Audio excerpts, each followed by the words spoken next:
Today I'm going to show you how to crochet this linen spike stitch. This creates almost a woven look to your crochet piece.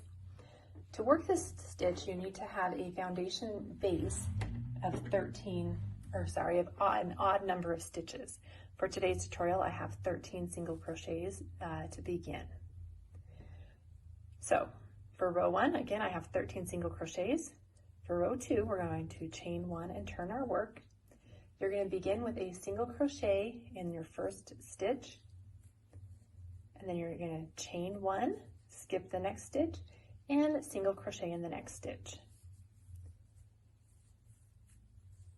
Chain 1, skip the next stitch, and single crochet in the next stitch.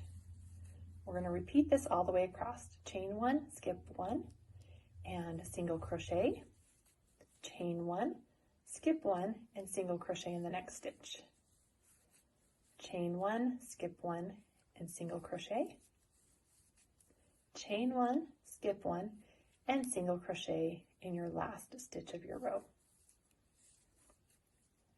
Okay, so row 2 is completed, and you've got these chain spaces in every other stitch. Okay, for row 3, we're going to chain 1 and turn. You're always going to begin with a single crochet. So we're going to single crochet in our first stitch. So as you can see the chain 1 here and then the skipped stitch. We're going to work a loose spike stitch into that skipped stitch. So insert your hook, pull up a loop, pull it up to the height of your current single crochet row, yarn over, and pull through 2 loops to complete the hook. So that's a spike single crochet. So chain 1, you're going to skip this stitch and you're going to work a single crochet spike in the next stitch. So again, you can see that there's your chain 1 space and there's your skipped stitch. So go into that skipped stitch and loosely pull up a spike. Yarn over and pull through 2 stitches on hook. Chain 1, skip the stitch of your current row and work into that skipped stitch of that first row. Chain 1, skip the current stitch, and work into the skipped stitch of the prior row. Chain 1, skip the next stitch, and work into the stitch of the prior row. Pulling that up for a spike stitch. Chain 1, skip.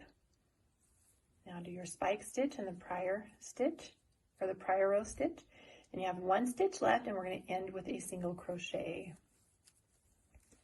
So each row, again, will begin and end with a single crochet. Okay, to continue with row 4, you're going to chain 1 with your turn. You're going to, again, begin with a single crochet for your row. You're going to chain 1, and you're going to skip this spike stitch. And you kind of pull your work apart. You can see here is your chain from the last row, and here is your single crochet from the first row. So you're going to drop down and work a spike stitch into that skipped stitch, making sure to pull it up to the height of that current row. Chain 1, skip your spike from the last row, and work into the top of the skipped stitch from the prior row.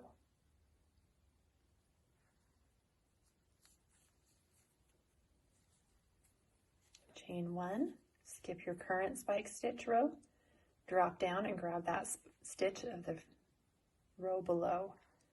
One key for working these is working them kind of loose so that you can grab them. Yep, like see, I didn't get that one right. You can grab those stitches from the prior row and pull them up.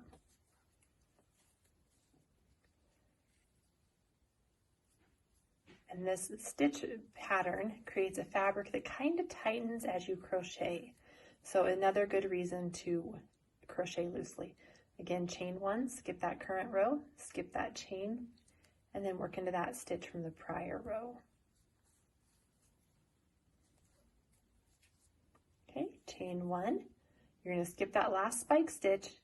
You only have 1 stitch left, which was a single crochet. Go ahead and single crochet into that stitch. So now you've completed rows 3 and 4, and you're just going to repeat these back and forth. So repeat row 3 and then row 4, and it's just going to slowly create this beautiful woven texture that you see in the sample here.